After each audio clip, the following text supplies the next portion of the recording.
മോവാബ്യർ അശുദ്ധിയാക്കുന്നവരായിരുന്നു. അതുകൊണ്ട് ദാവീദ് തീരുമാനമെടുത്തു, ഇവരെ ഇങ്ങനെ വിടാൻ പാടില്ല. അതുകൊണ്ട് എന്താണ് ചെയ്തത്? അശുദ്ധിയാക്കുന്നവരെയെല്ലാം ഇല്ലാതാക്കാനിടയായി.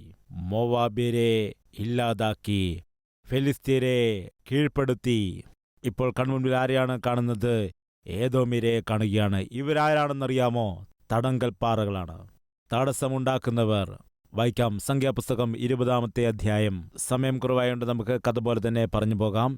ഇസ്രായേൽ ജനം മിസ്രൈമിൽ നിന്ന് മോശയുടെ നേതൃത്വത്തിൽ മിസ്രൈമിൽ നിന്ന് പുറപ്പെട്ടു. ഇവർ വാഗ്ദത്ത ദേശത്തിലേക്ക് പോവുകയാണ്. ദൈവം വാഗ്ദത്തം ചെയ്തതായ ഭൂമിയിലേക്ക് പോകുന്ന സമയത്ത് ഒരു രാജ്യം തടസ്സമായി വന്നു. ഏത് രാജ്യമെന്നറിയാമോ? ഏദോം എന്ന രാജ്യം. ഏദോം എന്ന് പറഞ്ഞാൽ ആരാണെന്നറിയാമോ? ഏശാവ്. ഏദോമ്യർ ആരാണെന്നറിയാമോ? ഏശാവിന്റെ സന്തതികൾ. ഇസ്രായേലിൽ എന്ന് പറയുമ്പോൾ ആരാണെന്ന് പറയുക? ഇസ്രായേലിന്റെ സന്തതികൾ. ഇസ്രായേൽ ആരാണ്? യാക്കോബും. യാക്കോബും ഏശാവും ആരൊക്കെയാണ്? ജ്യേഷ്ഠാനുജന്മാർ. ഇപ്പോൾ എദോമ്യർ ആരാണ്? അവർ യാക്കോബിന്റെ സഹോദരന്റെ സന്തതികളാണ്. ഇസ്രായേലിലോ യാക്കോബിന്റെ സന്തതികൾ. ഇപ്പോൾ ആ ദേശത്തേക്ക് ആരാണ് വരുന്നത്? സഹോദരങ്ങളാണ് വരുന്നത്. മോശെ ഏദോം രാജാവിന് കത്തയക്കാനിടയായി. രാജാവേ, ഞങ്ങൾ അങ്ങയുടെ സഹോദരങ്ങളാണ്, ജ്യേഷ്ഠാനുജ മക്കളാണ്. മിസ്രൈം ദേശത്ത് അടിമകളായി ജീവിച്ചു. ദൈവം ഞങ്ങളെ വിടുവിച്ച് വാഗ്ദത്ത ദേശത്തിലേക്ക് കൊണ്ടുപോവുകയാണ്. പോകുന്നതായ ഞങ്ങൾ അങ്ങയുടെ ദേശത്തുകൂടി കടന്നുപോയിക്കോട്ടെ. അവിടെയുള്ള വെള്ളം പോലും ഞങ്ങൾ കുടിക്കില്ല. ഇടത്തോട്ടോ വലത്തോട്ടോ നോക്കില്ല. അങ്ങയുടെ രാജ്യത്തുകൂടി നടന്നു പോയിക്കൊള്ളാം. ഞങ്ങളുടെ ലക്ഷ്യസ്ഥാനത്തേക്ക് പോയിക്കൊള്ളാം. അനുവാദം ചോദിക്കുകയാണ്. അങ്ങയുടെ രാജ്യത്തുകൂടി കടന്നു പോകുവാൻ അനുവാദം തരുമോ എന്ന് ചോദിച്ചപ്പോൾ ഏദോം രാജാവ് എന്തു പറഞ്ഞെന്നറിയാമോ? അത് സാധിക്കുക ഇല്ല. എങ്ങനെ നിങ്ങൾ മുൻപോട്ട് പോകുമെന്ന് നോക്കട്ടെ. എങ്ങനെ ലക്ഷ്യസ്ഥാനത്ത് എത്തുമെന്ന് ഞാൻ നോക്കട്ടെ. തടസ്സമായി മാറാനിടയായി. പ്രിയ സഹോദര സഹോദരി, നിങ്ങളുടെ ജീവിതത്തിലും തടസ്സങ്ങളുണ്ടാകും. ഉന്നത വിദ്യാഭ്യാസം നേടിയെടുക്കണം, നന്നായിട്ട് പഠിക്കണമെന്ന് വിചാരിക്കുമ്പോൾ ആരോ വന്ന് തടസ്സമിടും. സാധാരണമായിട്ട് പഠനത്തിൽ തടസ്സമുണ്ടാക്കുന്നവർ ആരാണ്?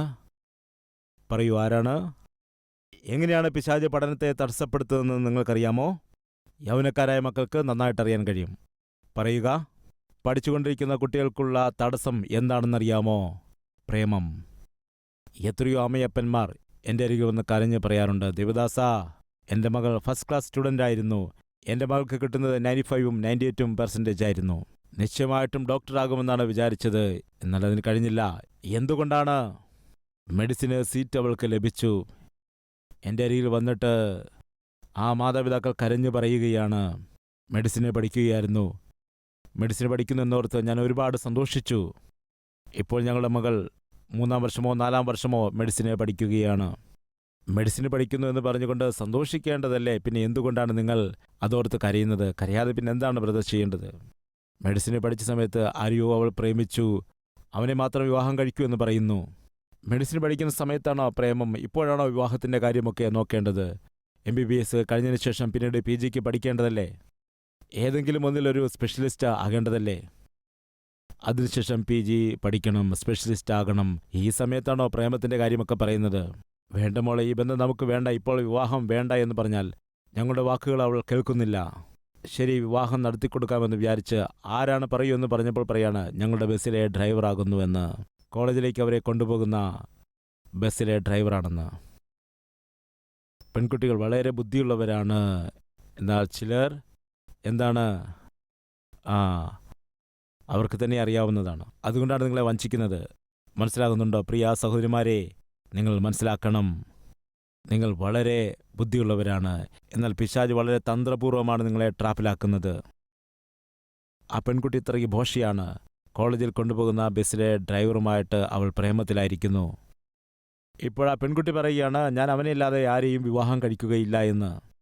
എങ്ങനെയാണ് ബസ് ഡ്രൈവറെ കൊണ്ട് മകളെ വിവാഹം കഴിപ്പിച്ചു കൊടുക്കുന്നത്? മൗനമായി ഞാൻ നിന്നു. ഓക്കെ, ഏതായാലും പെൺകുട്ടി ഇഷ്ടപ്പെട്ടതാണല്ലോ. ആ ബസ് ഡ്രൈവറെ കൊണ്ട് തന്നെ വിവാഹം കഴിപ്പിക്കാം എന്ന് വിചാരിച്ച് അന്വേഷിച്ചപ്പോൾ നോക്കുക, അയാളുടെ വിവാഹം കഴിഞ്ഞ് അയാൾക്ക് 3 മക്കളുമുണ്ടെന്ന്. നിങ്ങളിത് കേട്ട് ചിരിക്കുന്നു. എന്നാൽ അന്ന് ആ മാതാവും പിതാവും എൻ്റെ മുന്നിൽ വന്ന് കരയുവാൻ ഇടയായി. ചില കുട്ടികൾ തങ്ങളുടെ മാതാപിതാക്കളെ എങ്ങനെയാണ് കണ്ണുനീർ കുടിപ്പിക്കുകയാണ് ചെയ്യുന്നത്.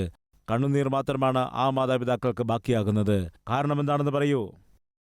മുൻപോട്ട് കുതിച്ചു പോകേണ്ടതായ സമയത്ത് വിദ്യാഭ്യാസത്തിൽ പഠനത്തിൽ കുതിച്ചു പോകേണ്ട സമയത്ത്, ജോലിയിൽ മുൻപോട്ട് കുതിച്ചു പോകേണ്ട സമയത്ത്, ചെയ്യുന്നതായ പ്രവൃത്തിയിൽ പണിയിൽ ആ ജോലി മേഖലയിൽ കുതിച്ചു പോകേണ്ടതായ സമയത്ത് പിശാച് വളരെ തന്ത്രപൂർവം ഏതെങ്കിലുമൊക്കെ ഒരു തടസ്സം കൊണ്ടുവരുന്നു.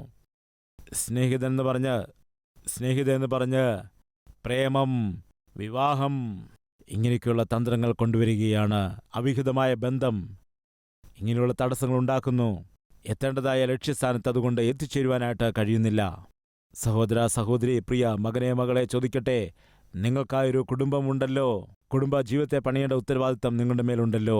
ആ കുടുംബ ജീവിതത്തെ പണിയുന്നതായ സമയത്ത് ഭാര്യയും ഭർത്താവും ഒരുമിച്ച് ചേർന്ന് നിന്നുകൊണ്ട് കുട്ടികളുടെ കാര്യങ്ങൾ നോക്കേണ്ടതായ സമയത്ത് എന്തിനാണ് നിനക്ക് ഈ അനാവശ്യമായ പരിചയങ്ങൾ? എന്തിനാണ് നീ അനാവശ്യമായ ബന്ധങ്ങളിൽ ഏർപ്പെടുന്നത്? എന്തുകൊണ്ടാണ് ഇങ്ങനെയുള്ളതായ അവിഹിത ബന്ധങ്ങളിൽ നീ ഏർപ്പെടുന്നത്? ഇത് തണങ്കൽ പാറകളാണ്. നീ മുൻപോട്ട് പോകാതിരിപ്പാൻ, സമാധാനത്തോടെ ജീവിക്കാതിരിപ്പാൻ, ഭാവി നന്നാകാതിരിപ്പാൻ, കുട്ടികളെ പഠിപ്പിക്കാതിരിപ്പാൻ, ദൈവ പൈതലായി ജീവിക്കാതിരിപ്പാൻ, വിശുദ്ധിയോടെ ജീവിക്കാതിരിപ്പാൻ, ശുശ്രൂഷ ചെയ്യാതിരിക്കാൻ പിശാച് കൊണ്ടുവരുന്നതായ തടസ്സങ്ങളാണിത്. ഏദോമ്യർ നീ മുൻപോട്ട് പോകാതെ നിന്നെ തടയും. ഇന്ന് നിങ്ങളുടെ ജീവിതത്തിലും അങ്ങനെയുള്ളതായ ഏദോമ്യർ ഉണ്ടായിരിക്കും. നിനക്ക് മുൻപോട്ട് പോകാതെ തടസ്സമുണ്ടാക്കുന്നു. പഠനത്തിൽ മുൻപോട്ട് പോകാതെ, നല്ല റിസൾട്ട് വാങ്ങാതെ, പ്രേമം എന്ന് പറഞ്ഞുകൊണ്ട് നിന്റെ സ്വഭാവത്തെ, നിന്റെ വ്യക്തിത്വത്തെ നശിപ്പിച്ചുകൊണ്ട് നിനക്ക് വരാനുള്ള നല്ല ഭാവിയെ നശിപ്പിക്കുന്നതായ ഏദോമ്യർ നിങ്ങളുടെ ജീവിതത്തിലേ ഉണ്ട്. ദാവീദിന് ആ കാര്യം നന്നായിട്ട് അറിയാമായിരുന്നതുകൊണ്ട് താൻ എന്തു ചെയ്തുവെന്നറിയാമോ? അവരെല്ലാവരെയും കീഴ്പ്പെടുത്തണമെന്ന് തീരുമാനമെടുത്തു. പ്രിയ മാതാവേ, പിതാവേ, നിങ്ങളുടെ ജീവിതത്തിൽ നിനക്ക് മുൻപോട്ട് പോകുവാൻ, നല്ല നന്മകൾ പ്രാപിച്ചെടുക്കുവാൻ, എത്തേണ്ടതായ ലക്ഷ്യസ്ഥാനത്ത് എത്തിച്ചേരുവാനായിട്ട് തടസ്സമായിട്ട് എന്തെല്ലാം കാര്യങ്ങളാണുള്ളത്, അതുപോലെ ഏതെല്ലാം വ്യക്തികളാണ് തടസ്സം നിൽക്കുന്നത് എന്ന് നോക്കി ഉപേക്ഷിച്ചാൽ നല്ലത്. അല്ല എങ്കിൽ ജീവിതം തന്നെ നശിച്ചു പോകും. മനസ്സിലാക്കുക. 4 അരാമ്യർ, ഇവർ അവസരവാദികൾ ആകുന്നു. അവസരവാദി എന്ന് പറയുമ്പോൾ ആരാണ്? എന്തെങ്കിലും ആവശ്യമുണ്ടായാൽ, എന്തെങ്കിലും വിഷയമുണ്ടായാൽ കാലുപിടിക്കും, അല്ലെങ്കിൽ തള്ളിക്കളയും. അവരുടെ ആവശ്യങ്ങൾ നേടുവാനായിട്ട് എത്ര സ്നേഹത്തോടെ വേണമെങ്കിലും പെരുമാറും, എത്ര സ്നേഹത്തോടെ സംസാരിക്കുകയും ചെയ്യും. എന്നാൽ ആവശ്യം കഴിഞ്ഞതിന് ശേഷം നിങ്ങളുടെ മുഖം പോലും നോക്കുകയില്ല. ഉദാഹരണത്തിന്, സഹോദര, ഒരു 1,00,000 രൂപ എനിക്ക് കടം തരാമോ? ഒരാഴ്ചയ്ക്കുള്ളിൽ തീർത്തുകൊള്ളാം. നമ്മൾ ഒരേ നാട്ടുകാരല്ലേ, ഒരേപോലെ പഠിച്ചു വന്നവരല്ലേ, ഒരുമിച്ച് കളിച്ചു വളർന്നവരല്ലേ, നമ്മൾ ഒരുമിച്ച് മീൻ പിടിച്ചൊക്കെ നടന്നതല്ലേ, ചെറുപ്പകാലത്ത് ഒരു പാത്രത്തിൽ കഴിച്ച് വളർന്നവരല്ലേ. ഇങ്ങനെ കുറേ കഥകളൊക്കെ പറയും. നീ അവൻ്റെ കഥ കേട്ടിട്ട് 1,00,000 രൂപ അവന് കടം കൊടുക്കുകയാണെങ്കിൽ അവൻ എന്ത് പറയുമെന്നറിയുമോ? ഒരാഴ്ചയ്ക്കുള്ളിൽ തന്നെ. നീ നോക്കണം, ഞാൻ ഒരാഴ്ചയ്ക്കുള്ളിൽ തിരിച്ചു തരും. ഇന്ന് ഏത് ദിവസമാണ് പറയുക? ഇന്ന് തിങ്കളാഴ്ച. ഇന്ന് തിങ്കളാഴ്ച. അടുത്ത തിങ്കളാഴ്ച ആകുമ്പോൾ നിന്റെ കയ്യിലേക്ക് 1,00,000 രൂപയും കൂടാതെ 10,000 രൂപയും. എത്രയാണ് ഇൻട്രസ്റ്റ്? അത് 10,000 രൂപ നിന്റെ കയ്യിലേക്ക് ഞാൻ കൂട്ടിത്തരും. ഇത് കേൾക്കുമ്പോൾ സാരമില്ല, നമ്മുടെ കൂട്ടുകാരനല്ലേ, ആവശ്യമല്ലേ എന്ന് പറഞ്ഞ് 1,00,000 രൂപ നീ അവൻ്റെ കയ്യിലേക്ക് വെച്ചു കൊടുക്കുന്നു. അതിനുശേഷം ഒരാഴ്ചയാകുമ്പോൾ, തിങ്കളാഴ്ചയാകുമ്പോൾ അവൻ വരേണ്ടതാണല്ലോ. എന്നാൽ അവൻ വരില്ല. അതുകൊണ്ട് നിങ്ങൾ ഫോൺ ചെയ്യും. നിങ്ങൾ എത്ര തവണ വിളിച്ചാലും നിങ്ങൾ ഫോൺ ചെയ്യുന്ന സബ്സ്ക്രൈബർ ഇപ്പോൾ തിരക്കിലാണ്. എന്താണ് ഇത്ര തിരക്കിലാണോ? എൻ്റെ പണം ഇന്ന് തിരികെ തരേണ്ടതാണല്ലോ, അതിനുവേണ്ടി അന്വേഷിച്ച് നടക്കുകയായിരിക്കുമെന്ന് നിങ്ങൾ വിചാരിക്കും. കുറച്ചു കഴിഞ്ഞിട്ട് നിങ്ങൾ ഫോൺ ചെയ്താൽ ഉടനെ തന്നെ ടക്കെന്ന് കട്ടായി പോവും.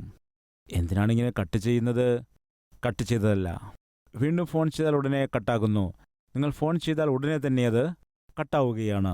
ഭാര്യയോട് നിങ്ങൾ ചോദിക്കുകയാണ്, റിങ് അടിക്കുന്ന പോലുമില്ല, കട്ടായി പോവുകയാണല്ലോ ചെയ്യുന്നത്. ഭാര്യയോട് ചോദിച്ചാൽ ഭാര്യയ്ക്ക് എന്തറിയാൻ കഴിയും? അടുത്തു നിന്ന് ആ മകൻ പറയുകയാണ്, അപ്പാ, അയാൾ അപ്പനെ ബ്ലോക്ക് ചെയ്തിരിക്കുകയാണ്.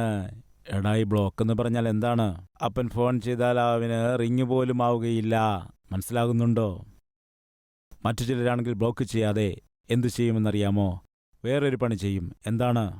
അവരെ വിളിക്കുമ്പോൾ കേൾക്കും, നിങ്ങൾ ഫോൺ ചെയ്യുന്ന സബ്സ്ക്രൈബർ സ്വിച്ച് ഓഫ് ചെയ്തിരിക്കുന്നു. എന്താണ്? സ്വിച്ച് ഓഫ് ചെയ്തിരിക്കുന്നു.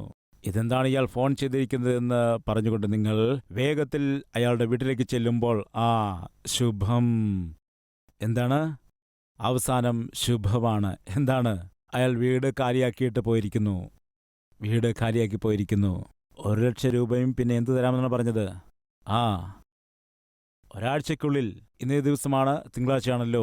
അടുത്ത തിങ്കളാഴ്ച തന്നെ നിങ്ങളുടെ ആത്മീയ പിതാവായിട്ട്, അല്ലെങ്കിൽ നിങ്ങളുടെ ജ്യേഷ്ഠ സഹോദരനെ പോലെ നിങ്ങളോടുള്ള എൻ്റെ അപേക്ഷയാണ്, ജീവിതത്തിൽ ആർക്കും തന്നെ നിങ്ങൾ ഒരിക്കലും കടം കൊടുക്കരുത്. നിങ്ങളുടെ സ്വന്തം ചേച്ചിയാണെങ്കിലും അനുജനാണെങ്കിലും അനുജത്തിയാണെങ്കിലും ചേട്ടനാണെങ്കിലും അളിയനാണെങ്കിലും ആരാണെങ്കിലും ശരി, കടം മാത്രം നിങ്ങൾ കൊടുക്കുവാൻ പാടില്ല. എന്താണ് ബ്രദർ, അനുജനൊരു ബുദ്ധിമുട്ട് വരുമ്പോൾ, ചേച്ചിക്ക് അല്ലെങ്കിൽ അനുജത്തിക്ക് ഒരു ബുദ്ധിമുട്ടുണ്ടാകുമ്പോൾ, എന്നെ സ്നേഹിക്കുന്നവർക്കൊരു കഷ്ടത വന്നാൽ സഹായിക്കാൻ പാടില്ലെന്നാണോ പറയുന്നത്? സഹായിക്കേണ്ടെന്നാണോ ഞാൻ പറഞ്ഞത്? സഹായിക്കേണ്ടെന്നാണോ പറഞ്ഞത്, അതോ കടം കൊടുക്കരുതെന്നാണോ പറഞ്ഞത്? വാക്കുകൾ മാറ്റരുത്. ഞാൻ പറഞ്ഞത് കടം കൊടുക്കരുത് എന്നാണ്. ഒരുപക്ഷെ നിങ്ങളുടെ ജ്യേഷ്ഠനോ അനുജനോ അല്ലെങ്കിൽ അനുജത്തിയോ വന്ന് 1,00,000 രൂപ കടം ചോദിച്ചാൽ കടം കൊടുക്കരുത്. ഒരുപക്ഷെ നിങ്ങൾക്ക് ചെയ്യുവാൻ കഴിയുമെങ്കിൽ അവരെ സഹായിക്കുക. സഹായമെന്ന് പറഞ്ഞാൽ നിങ്ങൾ കൊടുക്കുന്നതാണ്, തിരികെ ലഭിക്കുന്നതല്ല. എന്താണ് നിങ്ങൾ കൊടുക്കുന്നതാണ്, അതുപോലെ അത് അവർ തിരിച്ചു തരില്ല. 1,00,000 രൂപ സഹായിക്കാൻ കഴിഞ്ഞില്ലെങ്കിൽ 10,000 രൂപയാണെങ്കിലും സഹായിക്കുക. അത് കൊടുക്കുമ്പോൾ നിങ്ങളുടെ നിങ്ങൾ മനസ്സിലാക്കണം, നിങ്ങൾക്കിത് തിരിച്ച് കിട്ടില്ല. നമുക്ക് ഓരോരുത്തർക്കുമുള്ള അനുഭവങ്ങൾ സാധാരണമല്ലല്ലോ. നമ്മൾ പൈസ കൊടുക്കുമെന്നാൽ കിട്ടില്ല. ആദ്യം മാനസികമായിട്ട് നിങ്ങൾ തയ്യാറെടുക്കണം. 1,00,000 രൂപ കൊടുത്ത് സഹായിക്കാൻ നിങ്ങൾക്ക് അതിനുള്ള ആസ്തി ഉണ്ടെങ്കിൽ ഒരു കുഴപ്പവുമില്ല, നിങ്ങൾ കൊടുക്കുക. ദൈവം നിങ്ങളെ അനുഗ്രഹിച്ചിട്ടുണ്ട്. 1,00,000 രൂപ സഹായം ചെയ്യാം. അങ്ങനെ ചെയ്യുവാൻ കഴിഞ്ഞാൽ ഇത് സഹായമെന്ന് ഭാവിക്കുക, തിരികെ ലഭിക്കുമെന്ന് വിചാരിക്കരുത്. അത്രയ്ക്ക് കൊടുക്കാൻ കഴിയില്ല എങ്കിൽ 1,00,000 രൂപയാണല്ലോ ചോദിച്ചത്, 10,000 കൊടുക്കുക. എടാ, നീ 1,00,000 രൂപ എന്നോട് ചോദിക്കുന്നുവല്ലോ, എൻ്റെ അത്രയ്ക്ക് പണമില്ല. സഹോദരി, നിങ്ങൾ 1,00,000 ചോദിക്കുന്നല്ലോ, അത്രയ്ക്ക് എൻ്റെ കയ്യിലില്ല. എൻ്റെ കയ്യിലുള്ളത് 10,000 രൂപയാണ്, ഇത് കൊണ്ടുപോവുക. അങ്ങനെ 10,000 കൊടുക്കുക. കൊടുക്കുമ്പോൾ മനസ്സിൽ നിങ്ങൾ ഓർക്കണം, ഇതെനിക്ക് തിരിച്ച് ലഭിച്ചില്ല എങ്കിലും കുഴപ്പമില്ല. ഇങ്ങനെ തിരികെ ലഭിക്കില്ല എന്ന് മനസ്സിലാക്കിക്കൊണ്ട് കൊടുത്താൽ നിങ്ങളുടെ മനസ്സിൽ ബുദ്ധിമുട്ടില്ല. ജ്യേഷ്ഠനോ അനുജത്തിയോ തിരികെ തന്നില്ലെങ്കിലും നിങ്ങൾക്ക് സങ്കടമുണ്ടാകില്ല. കാരണം നിങ്ങൾക്ക് ആദ്യമേ തന്നെ അറിയാമായിരുന്നു, ഞാൻ സഹായിക്കുകയാണ്, കിട്ടിയാൽ കിട്ടട്ടെ, ഇല്ലെങ്കിൽ കുഴപ്പമില്ല. ഇതാണ് നിങ്ങൾക്ക് നല്ലത്. അതാണ് നിങ്ങളുടെ ബന്ധുത്വത്തിന് നല്ലത്. നിങ്ങൾ കടം കൊടുക്കുകയാണെങ്കിൽ ശ്രദ്ധിക്കുക, അറിയാതെ തന്നെ നിങ്ങൾ ശത്രുത ഉണ്ടാക്കി വയ്ക്കുകയാണ്. അതുകൊണ്ട് അവസരവാദികളുണ്ട്. ആവശ്യം നേടിയ ശേഷം നിങ്ങളെ തള്ളിക്കളയുന്നവർ ഉണ്ട്. അവരുടെ ആവശ്യങ്ങൾക്ക് വേണ്ടി സ്നേഹത്തോടെ സംസാരിക്കുന്നവരുണ്ട്. കരുതലോടെ പെരുമാറുന്നതായ ആളുകളുണ്ട്. അവർ ആഗ്രഹിച്ചത് നേടിയെടുക്കുമ്പോൾ, ആവശ്യം നേടിക്കഴിയുമ്പോൾ അവർ നിന്നെ വിട്ടുകളയാനിടയാകും. ആ പെൺകുട്ടി ഒരു അന്ധയാണ്, അമ്മയില്ല, അപ്പനില്ല, അനാഥ. ഒരു പയ്യനിത് ശ്രദ്ധിച്ചു. ഈ പെൺകുട്ടിക്ക് സ്വന്തക്കാർ ആരുമില്ല, അനാഥയാണ്. ഇവളെങ്ങനെയാണ് ജീവിക്കുന്നതെന്ന് വിചാരിച്ച് അവളോട് സംസാരിച്ചു. സാഹചര്യങ്ങൾ മനസ്സിലാക്കി തന്നാലാവുവണ്ണം സഹായിക്കുകയും ചെയ്യുന്നു. ഈ പയ്യന് നല്ലൊരു ജോലിയുണ്ട്, നല്ല സാമ്പത്തിക സ്ഥിതിയുണ്ട്. എന്നാൽ ഈ പെൺകുട്ടിയെ ഒന്ന് സഹായിക്കണമെന്ന് അങ്ങനെ വിചാരിച്ച് അവളെ സഹായിക്കുകയും അവളോട് കൂടുതലായിട്ട് സംസാരിക്കുകയും അടുക്കുകയുമൊക്കെ ചെയ്തു. ഒരു ദിവസം അവനിങ്ങനെ ചിന്തിക്കുകയാണ്, ഈ പെൺകുട്ടി ഇങ്ങനെ അനാഥയായിരിക്കുവാൻ പാടില്ല. അതുകൊണ്ട് ഇവളെ വിവാഹം കഴിച്ചിട്ട് ജീവിതാവസാനം വരെ ഇവൾക്ക് താങ്ങായിട്ട് നിൽക്കാം. ഇങ്ങനെ ചിന്തിച്ച് ഒരു തീരുമാനമെടുക്കുകയാണ്. ഇവൾക്ക് ഞാൻ തുണയായിരിക്കുകയാണെങ്കിൽ ഇവളുടെ ജീവിതം ഭാഗ്യകരമാകും. അവൻ്റെ സ്നേഹത്തെ അവൻ വെളിപ്പെടുത്തുകയാണ്. നോക്കുക, ഞാൻ നിന്നെ മനസ്സോടെ സ്നേഹിക്കുകയാണ്, നീ നന്നായിരിക്കണമെന്ന് ഞാൻ ആഗ്രഹിക്കുകയും ചെയ്യുന്നു. ആ പെൺകുട്ടി അപ്പോൾ തുള്ളിച്ചാടുകയാണ് ചെയ്യേണ്ടത്. നീ എന്നെ സ്നേഹിക്കുകയോ? ഞാനൊരു അന്ധയാണ്. ഏത് രീതിയിൽ എനിക്ക് നിന്നെ സഹായിക്കാനോ സ്നേഹം പ്രകടിപ്പിക്കാനോ കഴിയും? ദയവ് ചെയ്ത് നിന്റെ ജീവിതത്തെ എനിക്ക് വേണ്ടി ത്യാഗം ചെയ്യരുത് എന്ന് പറയുന്നതിൻ്റെ പകരമായി ആ പെൺകുട്ടി എന്തു പറഞ്ഞെന്നറിയാമോ? വാസ്തവത്തിൽ എന്നെ സ്നേഹിക്കുന്നുണ്ടോ? പ്രാണനെ പോലെ സ്നേഹിക്കുന്നു. നീ യഥാർത്ഥത്തിൽ സ്നേഹിക്കുന്നുണ്ടെങ്കിൽ എന്നെ ഒന്ന് സഹായിക്കാമോ? എന്തു വേണമെങ്കിലും ചെയ്യാം, നിനക്ക് കഴിയുമെങ്കിൽ. ഞാൻ എൻ്റെ കണ്ണ് പരിശോധിപ്പിച്ചതായ സമയത്തിൽ ഡോക്ടർമാർ പറഞ്ഞ കാര്യം ഇതാണ്: ഒരു 50 ലക്ഷം രൂപ ചിലവാക്കുകയാണെങ്കിൽ നിനക്ക് സർജറി ചെയ്തിട്ട് കാഴ്ച ലഭിക്കുവാൻ ഇടയാകും. എനിക്കൊരു 50 ലക്ഷം രൂപ തന്നിട്ട് എൻ്റെ കണ്ണിന് കാഴ്ച ലഭിക്കാനായിട്ട് എന്നെ സഹായിക്കാമോ? ആ പയ്യനൊന്നും മനസ്സിലായില്ല. പ്രാണനെ പോലെ സ്നേഹിക്കുന്നുവെന്ന് പറഞ്ഞു. യഥാർത്ഥമായിട്ട് എന്നെ സ്നേഹിക്കുന്നുണ്ടെങ്കിൽ എൻ്റെ കണ്ണ് ഓപ്പറേഷൻ ചെയ്യാൻ സഹായിക്കാമോ എന്ന് പറയുന്നു. സാധ്യതകളുണ്ടെന്ന് ഡോക്ടർമാർ പറയുന്നു. അവൻ കടമെടുക്കുന്നു, ലോണുകൾ വാങ്ങുന്നു, 50 ലക്ഷം രൂപ അറേഞ്ച് ചെയ്തു. ഓപ്പറേഷൻ നടന്നു. ആ പെൺകുട്ടിക്ക് കാഴ്ച ലഭിച്ചു. എത്ര സന്തോഷിച്ചെന്നറിയാമോ? എത്ര ആനന്ദിച്ചറിയാമോ? എപ്പോഴാണോ അവൾക്ക് കാഴ്ച കിട്ടിയത്, അവൾ കണ്ണു തുറന്നു നോക്കുമ്പോൾ ഷോക്കായി പോവുകയാണ്. എന്തുകൊണ്ട് ഷോക്കായെന്നറിയാമോ? അവളുടെ മുൻപിൽ നിന്ന ആ പയ്യനും അന്ധനായിരുന്നു, കാഴ്ചയില്ല. അയ്യോ, ഇതെന്താണ്? അവൾ മനസ്സിൽ വിചാരിച്ചു, ഇതെന്താണ്, ഇവന് കാഴ്ചയില്ലയോ? ഇപ്പോഴീ കാഴ്ചയില്ലാത്തതായ ഇവനെ വിവാഹം കഴിച്ചാൽ എൻ്റെ ഗതി എന്തായിത്തീരും? എനിക്ക് സുഖമായി ജീവിക്കാൻ കഴിയുമോ എന്നവൾ ചിന്തിച്ചിട്ട് പതിയെ പതിയെ അവനെ ഒഴിവാക്കുവാനായിട്ട് തുടങ്ങി. ഈ സമയത്ത് ഏതോ ഒരുത്തനുമായിട്ട് പരിചയപ്പെട്ടു, അവനുമായി സ്നേഹത്തിലായി, അവനെ വിവാഹം കഴിക്കണമെന്ന് തീരുമാനിച്ചു. തനിക്ക് കാഴ്ച ലഭിക്കുവാനായി 50 ലക്ഷം രൂപ സംഘടിപ്പിച്ചതായ ആ പയ്യനെ അവോയ്ഡ് ചെയ്യുകയാണ്. ഒരു ദിവസം ആ പയ്യൻ വന്നു, നിന്നെ ഞാൻ പ്രാണനെപ്പോലെ സ്നേഹിച്ചു, അതിൻ്റെ തെളിവായിട്ടാണ് 50 ലക്ഷം രൂപ കടം വാങ്ങിച്ച് നിനക്ക് ഓപ്പറേഷൻ ചെയ്യിച്ചത്. നിന്റെ സ്നേഹം യഥാർത്ഥമാണെന്ന് ഞാൻ വിചാരിച്ചു, എന്നാൽ എന്തുകൊണ്ട് നീ എന്നെ ഒഴിവാക്കുകയാണ്? ഇതുകൊണ്ട് എൻ്റെ മനസ്സ് വേദനിക്കുകയാണ്, എനിക്ക് ദുഃഖമാണെന്ന് പറഞ്ഞു. ആ പെൺകുട്ടി പറഞ്ഞു, നീ എന്നെ സ്നേഹിക്കുന്നു, എന്നാൽ ഒരു അന്ധനെ എനിക്ക് വിവാഹം കഴിക്കുവാനായിട്ട് കഴിയുന്നില്ല. അതുകൊണ്ട് നീ ഒന്നും വിചാരിക്കരുത്, നമ്മൾ തമ്മിൽ ചേർന്നു പോകില്ല. അതിൻ്റെ കാരണം എന്താണെന്ന് വെച്ചാൽ, നീയൊരു അന്ധനാണ്, ഞാനാണെങ്കിലോ നന്നായിട്ട് കാഴ്ചശക്തിയുള്ളവളാണ്. മാത്രമല്ല ഒരുപാട് കൂട്ടുകാരും എനിക്കിപ്പോൾ ഉണ്ട്.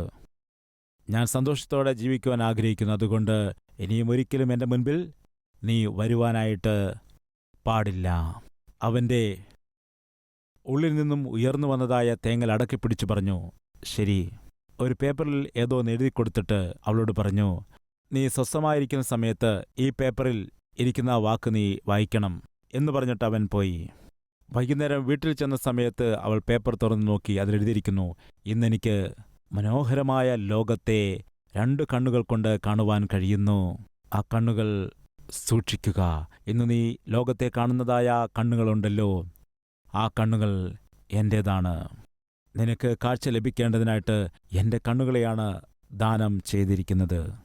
അന്ധയായ നിനക്ക് കാഴ്ച നൽകേണ്ടതിനു വേണ്ടി ഞാൻ അന്ധനായി. പ്രിയ സഹോദര സഹോദരി, ആ പെൺകുട്ടി എങ്ങനെയുള്ളവളാണെന്നറിയാമോ? അവസരവാദി. അതാൺകുട്ടിയാകട്ടെ പെൺകുട്ടിയാകട്ടെ. ഇന്ന് നമ്മുടെ ജീവിതത്തിൽ അവസരവാദികൾ ഒരുപാട് പേർ വന്നുപോകും. അവരുടെ കാര്യം നേടുവാനായിട്ട്, ആവശ്യം നേടിയെടുക്കുവാനായിട്ട് നിന്നെ പുകഴ്ത്തി പറയും, സന്തോഷിപ്പിക്കാനിടയാകും. ആവശ്യം നേടിക്കഴിഞ്ഞാൽ നിന്നെ തള്ളിക്കളയും. പ്രിയ സഹോദര സഹോദരി, ദയവുചെയ്ത് ശ്രദ്ധിക്കുക. അന്നാ പെൺകുട്ടിക്ക് കാഴ്ച ലഭിച്ചുവെങ്കിൽ അതിൻ്റെ കാരണം എന്താണെന്നറിയാമോ? ആ പയ്യൻ തൻ്റെ 2 കണ്ണുകളും ദാനം ചെയ്തതുകൊണ്ട്. ഇന്ന് ഞാനും നിങ്ങളും ആത്മീയതയിൽ ജീവിക്കുന്നു, നമ്മൾ ജീവനോടെ ഇരിക്കുന്നു, രക്ഷിക്കപ്പെട്ടിരിക്കുന്നു എന്ന് പറയുമ്പോൾ കാരണമറിയാമോ? ഒരു സ്നേഹവാനായ കർത്താവ് എനിക്ക് വേണ്ടി, നിനക്ക് വേണ്ടി ക്രൂശിൽ മരിച്ചതുകൊണ്ടാണ്. അവൻ ക്രൂശിൽ നമുക്ക് വേണ്ടി ചെയ്തതായ യാഗത്തെ മനസ്സിലാക്കുകയാണെങ്കിൽ ഒരിക്കലും ദൈവത്തിന് മുമ്പിൽ നമ്മൾ അവസരവാദികളായിട്ട് മാറില്ല. ആവശ്യങ്ങൾ നേടാൻ ദൈവസന്നിധിയിൽ വന്നിട്ട്, ആവശ്യങ്ങൾക്ക് വേണ്ടി പ്രാർത്ഥിച്ചിട്ട്, ആവശ്യങ്ങൾക്ക് വേണ്ടി ആരാധനയ്ക്ക് വന്നിട്ട്, ജോലി കിട്ടിയ ശേഷം, മുദ്രബലം കിട്ടിയതിനു ശേഷം, അതുപോലെ തന്നെ ആലോചിച്ചുറച്ച വിവാഹം നടന്നതിന് ശേഷം ഇനി എന്തിന് ദൈവത്തെ വേണമെന്ന് പറഞ്ഞുകൊണ്ട് പിന്മാറിപ്പോകുന്ന ഒരു വ്യക്തിയായിട്ട് നീ ജീവിക്കുവാൻ പാടില്ല. ഈ ലോകത്തിൽ അരാമ്യരെ പോലെയുള്ള അവസരവാദികളുണ്ട്, എദോമ്യരെ പോലെയുള്ള തടങ്കൽ പാറകളുണ്ട്, മോവാബ്യരെ പോലെ അശുദ്ധിയാക്കുന്ന ആളുകളുമുണ്ട്, ഫെലിസ്ത്യരെ പോലെ പരിഹസിക്കുന്ന ആളുകളുമുണ്ട്.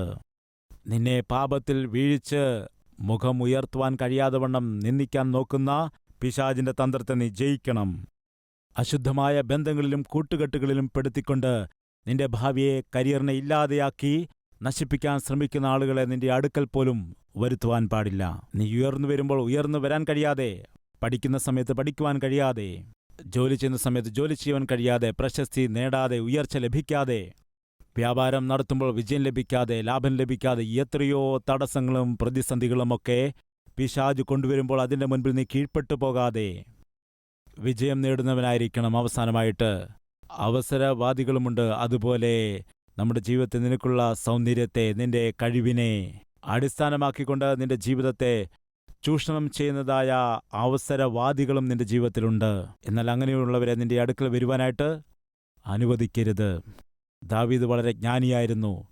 4 ദിക്കിലുമുണ്ടായിരുന്ന ശത്രുക്കളെ അവൻ എന്താണ് ചെയ്തത്? അടക്കി വാഴാനിടയായി. തൽഫലമായി തൻ്റെ രാജ്യത്തിന് ശ്രേഷ്ഠമായ ഭരണം കൊടുക്കാൻ കഴിഞ്ഞു. അതുകൊണ്ട് ഭർത്താവായിട്ട്, ഭാര്യയായിട്ട്, അമ്മയായിട്ട്, അപ്പനായിട്ട്, പ്രിയ മാതാവേ, പിതാവേ, കേൾക്കുന്നുണ്ടോ? നിങ്ങളുടെ ജീവിതത്തിൽ നിങ്ങളീ 4 കൂട്ടരെയും ജയിച്ചിട്ടല്ലാതെ നിങ്ങളുടെ കുടുംബം സ്വസ്ഥമായി ജീവിക്കുവാൻ ഇടയാവുകയില്ല. ആ സ്നേഹിതൻ, ആ പ്രേമിച്ചതായ വ്യക്തി എങ്ങനെയാണോ തൻ്റെ കണ്ണുകളെ ദാനം ചെയ്തുകൊണ്ട് താൻ സ്നേഹിച്ചതായ പെണ്ണിന് കാഴ്ച ലഭിക്കുവാനായിട്ട് തൻ്റെ കാഴ്ച നഷ്ടപ്പെടുത്തി കണ്ണുകൾ ദാനം ചെയ്തു, അതിനേക്കാൾ വലിയൊരു സ്നേഹിതൻ നമുക്കുണ്ട്. അവനാണ് നമ്മുടെ കർത്താവായ യേശു ക്രിസ്തു. എന്നെ നിങ്ങളെയും രക്ഷിക്കുവാൻ, നമ്മെ സ്വർഗത്തിലേക്ക് കൊണ്ടുപോകുവാൻ സ്വന്തം പ്രാണനെ അവൻ ദാനം ചെയ്തു. ആ ത്യാഗത്തെ ഓർക്കുന്നവർ ആരെങ്കിലും നമ്മുടെ മധ്യയിലുണ്ടെങ്കിൽ മുഴങ്കാൽ മടക്കുക, പ്രാർത്ഥിക്കുക.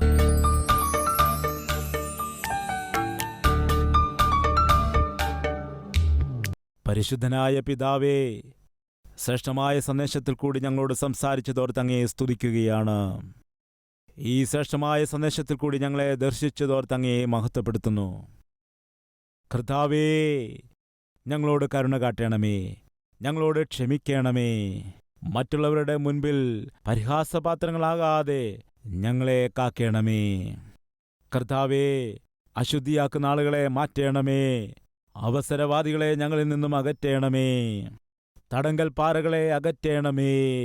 കർത്താവേ, ദാവീദിനെ പോലെ നീതിയോടെ, സത്യസന്ധതയോടെ, വിശുദ്ധിയോടെ, വിശ്വസ്തയോടുകൂടി ജീവിക്കുന്ന ജീവിതം കർത്താവെ ഞങ്ങൾക്ക് നൽകണമേ. കർത്താവേ, ഞങ്ങൾ അറിഞ്ഞോ അറിയാതെയോ ചെയ്തു പോയതായ സകല തെറ്റുകളെയും ക്ഷമിക്കണമേ. ഞങ്ങളോട് മനസ്സലിയണമേ. ഞങ്ങളുടെ പാദം മുതൽ ശിരസ്സുവരെയും നിന്റെ രക്തത്താൽ കഴുകി ശുദ്ധീകരിക്കണമേ. വിശുദ്ധരാക്കി ഞങ്ങളെ മാറ്റണമേ. ഞങ്ങളുടെ ജീവിതങ്ങളെ നിന്റെ കയ്യിൽ സമർപ്പിക്കുന്നു. ഞങ്ങളെ കൈക്കൊള്ളണമേ എന്ന് യേശുക്രിസ്തുവിന്റെ നാമത്തിൽ അപേക്ഷിക്കുന്നു പിതാവേ. ആമേൻ.